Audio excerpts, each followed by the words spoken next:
دجلہ کے کنارے بغداد نامی بستی کافی عرصے سے آباد تھی، جس کے بارے میں بتایا جاتا ہے کہ یہ بخ نامی ایک بت سے منسوب تھی، جبکہ داد فارسی کا لفظ ہے جس کے معنی عطیہ ہیں۔ اس طرح اس کا معنی بنتا ہے بخ کا عطیہ۔ بعض مورخین نے لکھا ہے کہ بخ کا لفظ اللہ تعالیٰ کے لیے بھی بولا جانے لگا تھا، اس لیے یہ اللہ تعالیٰ کا عطیہ کے معنی میں ہے، اور بعض مورخین کی نقطہ رسی نے اسے بغداد کی صورت میں پیش کیا ہے اور بتایا ہے کہ نوشیروان عادل اس جگہ باغ میں بیٹھ کر داد انصاف دیا کرتا تھا، اس لیے اس کے حوالے سے یہ بغداد کہلانے لگا۔ لیکن جب عباسی خلفاء نے اپنی سلطنت و خلافت کے لیے ایک نئی دارالحکومت کی تعمیر کا پروگرام بنایا تو مدینہ الاسلام کے نام سے خلیفہ منصور عباسی نے ایک عظیم الشان شہر کی بنیاد رکھی جو سرکاری کاغذات میں مدینہ الاسلام کہلاتا تھا، لیکن اس کا تاریخی اور روایتی نام بغداد ہی رہا۔ بغداد ایک زمانے میں عروس البلاد کہلاتا تھا۔ اسلامی سلطنت و خلافت کا پایہ تخت ہونے کی وجہ سے اسے عالمی سطح پر وہی حیثیت حاصل تھی جو آج کل واشنگٹن ڈی سی کو حاصل ہے۔ یہاں بیٹھ کر ہارون الرشید اور مامون الرشید جیسے بااثر حکمرانوں نے دنیا کے ایک بڑے حصے پر حکومت کی ہے۔ ہارون الرشید کی سلطنت کی وسعت کا اندازہ اس کہاوت سے کیا جا سکتا ہے کہ ایک روز خلیفۃ المسلمین ہارون الرشید اپنے چند درباریوں کے ہمراہ کھلے میدان میں تھے۔ کافی عرصے سے بارش نہیں ہوئی تھی اور خشک سالی کا سامنا تھا۔ اچانک ایک طرف سے بادل نمودار ہوئے۔ بادشاہ نے آسمان کی طرف دیکھا اور خوشی کے ساتھ بادلوں کے چھا جانے اور برسنے کا انتظار کرنے لگا۔ تھوڑی دیر میں وہ بادل سر پر آئے مگر برسے بغیر آگے نکل گئے۔ ہارون الرشید نے حیرت سے آگے بڑھتے ہوئے بادلوں کو دیکھا اور ان سے مخاطب ہو کر کہا، اچھا تمہاری مرضی، مگر جہاں بھی برسو گے خراج تو مجھے ہی آئے گا۔ بغداد علم کا مرکز تھا، فنون کا گہوارہ تھا اور دنیا بھر کے اہل علم و دانش کا شہر تھا، مگر عباسی خلفاء اور ان کی سلطنت کے زوال کا اثر بغداد پر بھی پڑا۔ جب فروری کے مہینے میں منگول سردار ہلاکو خان نے سلطنت عباسیہ کے آخری تاجدار معتصم باللہ کو شکست دے کر قتل کر ڈالا تو نہ صرف عظیم الشان عباسی سلطنت و خلافت تاریخ کے صفوں میں گم ہو گئی بلکہ ہلاکو خان نے بغداد کی بھی اینٹ سے اینٹ بجا دی۔ مورخین لکھتے ہیں کہ اس موقع پر اس قدر وحشیانہ قتل عام ہوا، بغداد کی 20 لاکھ آبادی میں سے 15 لاکھ کے لگ بھگ اس قتل عام کی بھینٹ چڑھ گئے۔ کتب خانے جلا دیے گئے، علماء و دانشور تحت کر دیے گئے اور علم و تہذیب کے نشانات تک مٹا دیے گئے۔ اس کے بعد بغداد پھر آباد ہوا، اس کی رونقیں کسی حد تک بحال ہونے لگی، اگرچہ وہ اب اسلامی خلافت کا ایک پایہ تخت نہیں رہا تھا، مگر اپنی شاندار ماضی کے حوالے سے اس کی عظمت کی روایات موجود تھی۔ مگر ایک بار پھر اسے امیر تیمور لنگ کی یلغار کا سامنا کرنا پڑا اور اس نے بھی بغداد پر قبضے کے بعد قتل عام کا بازار گرم کر دیا، جس میں بغداد کی ایک آبادی کا بڑا حصہ نشانہ بنا۔ پھر بغداد نے تقریباً 1 صدی سکون سے گزاری اور وہ ابھی سنبھل ہی رہا تھا کہ 1508 عیسوی میں ایران کے صفوی حکمران شاہ اسماعیل نے اس پر چڑھائی کر دی۔ صفویوں نے بغداد پر قبضہ کر لیا، عام باشندوں اور سرکردہ سنی رہنماؤں کا قتل عام کیا اور حضرت امام ابو حنیفہ رحمہ اللہ علیہ اور حضرت شاہ عبد القادر جیلانی رحمۃ اللہ علیہ سمیت بہت سے بزرگوں کے مزارات اجاڑ دیے، مگر ان کا قبضہ زیادہ دیر تک قائم نہ رہ سکا کیونکہ اب ترکوں کی خلافت عثمانیہ اس طرف متوجہ ہو گئی تھی اور بغداد پر صفویوں کے قبضے سے اسے خطرہ محسوس ہونے لگا تھا۔ چنانچہ خلیفہ عثمانی سلطان سلمان نے 1530 عیسوی کے لگ بھگ میں ایک بڑے مارکے کے بعد بغداد پر قبضہ کر لیا اور اسے سلطنت عثمانیہ کا حصہ بنا لیا۔ سلطان سلمان نے حضرت امام ابو حنیفہ رحمۃ اللہ علیہ اور حضرت شاہ عبد القادر جیلانی رحمۃ اللہ علیہ سمیت بہت سے بزرگوں کے مسمار شدہ مزارات دوبارہ تعمیر کرائے اور بغداد کے سنی لوگوں کو بحال کیا۔ اس کے بعد ایرانی حکمرانوں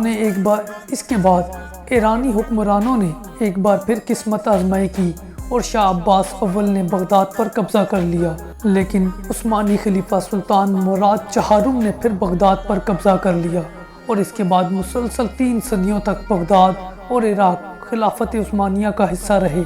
یہ علاقہ میسور پوٹیما کے نام سے عثمانی سلطنت کا ایک نیم خود مختار صوبہ تھا، جہاں عثمانی خلیفہ کا نمائندہ انہی کا حکمران تصور ہوتا تھا۔ البتہ زیادہ تر اختیارات مقامی گروہوں اور مقتدر طبقات کے پاس ہی رہتے تھے۔ 20ویں صدی کے آغاز میں پہلی جنگ عظیم کے موقع پر قسطنطنیہ استنبول کی خلافت عثمانیہ نے یورپ کے اتحادیوں کے مقابلے میں جرمنی کا ساتھ دیا، جس میں جرمنی کے ساتھ خلافت عثمانیہ بھی شکست سے دوچار ہوئی۔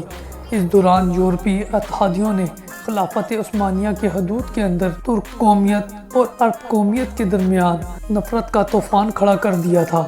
اور برطانوی جاسوس میجر لارنس نے ایک عرب دانشور کے روپ میں عربوں کو ترکوں کے خلاف ابھارنے کا سلسلہ شروع کر رکھا تھا۔ اس نے مکہ مکرمہ پر خلافت عثمانیہ کے نمائندہ گورنر شریف مکہ حسین بن علی کو اس لالچ پر خلافت عثمانیہ کے خلاف بغاوت پر اکسایا کہ اس کی خلافت قائم کر دی جائے گی، اور اس کے ہاشمی اور عرب ہونے کی وجہ سے دنیا اسلام اسے آسانی کے ساتھ امیر المومنین تسلیم کر لے گی۔ مگر میجر لارنس نے شریف مکہ حسین بن علی کے بیٹوں کے ساتھ الگ الگ ساز باز کر رکھی تھی۔ چنانچہ جب شریف مکہ نے خلافت عثمانیہ کے خلاف مسلح بغاوت کر کے ترک فوج کو حجاز مقدس سے نکال دیا، تو میجر لارنس نے ستمبر 1918 میں انہیں شریف مکہ کے بیٹے فیصل کے ساتھ مل کر شام پر یلغار کی اور دمشق پر قبضہ کر کے شام میں فیصل کی بادشاہت کا اعلان کر دیا۔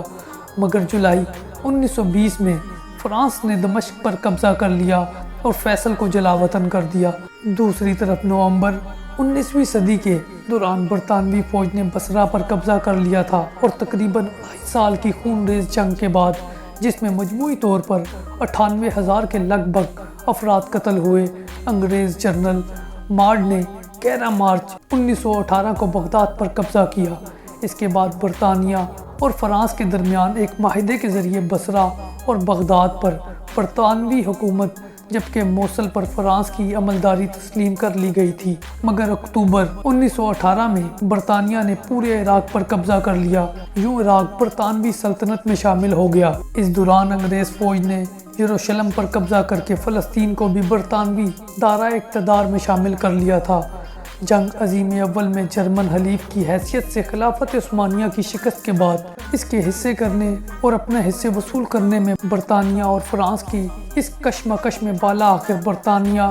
کو بالادستی حاصل ہو گئی، اور اس نے مشرق وسطیٰ میں اپنا اقتدار مستحکم کر لیا۔ برطانوی حکمرانوں نے عثمانی خلافت کے صوبوں کے تسلسل میں ترکوں سے ناراض ہونے والے عرب گروہوں کو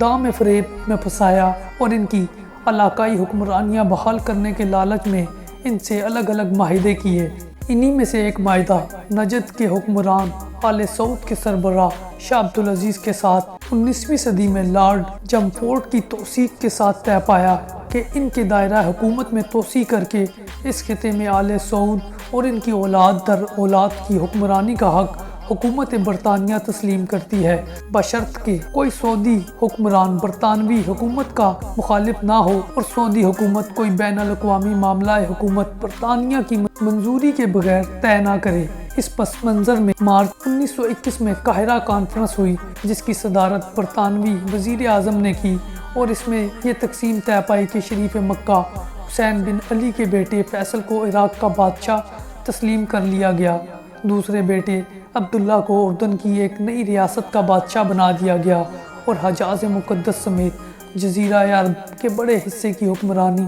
سعودیہ عرب کے نام سے آل سعود کو تقویض کر دی گئی، جبکہ فلسطین کو برطانیہ نے اپنے قبضے میں رکھا۔ 8 ستمبر 1933 کو عراق کے نئے بادشاہ فیصل کے انتقال پر فیصل کا بیٹا شاہ غازی عراق کا حکمران بنا، جس کے بارے میں بتایا جاتا ہے کہ وہ اس خطے میں برطانوی اقتدار کا مخالف تھا، اور اس نے فلسطین پر برطانوی قبضے کی مذمت کی تھی۔ چنانچہ وہ ایک حادثاتی موت کا شکار ہو گیا، اور اس کی جگہ اس کا 9 عمر لڑکا فیصل ثانی عراق کا بادشاہ قرار پایا۔ 1958 میں عراقی فوج کے بریگیڈیئر عبدالکریم قاسم نے فیصل ثانی کا تخت الٹ کر اقتدار پر قبضہ کر لیا۔ کچھ عرصے بعد اسے اقتدار سے محروم کر کے عبدالسلام عارف حکمران بنے۔ اور پھر عبد الرحمن عارف عراق کے صدر ہوئے۔ ان کے بعد جنرل حسن البکر نے اقتدار سنبھالا اور پھر جولائی 1959 میں کو باعث پارٹی کے لیڈر صدام حسین عراق کے حکمران بن گئے، جنہیں چند سال پہلے امریکہ اور برطانیہ کی مشترکہ فوجوں نے شکست دے کر اقتدار سے محروم کر دیا اور عراق کا اقتدار امریکی اتحاد کی فوجوں نے سنبھال لیا۔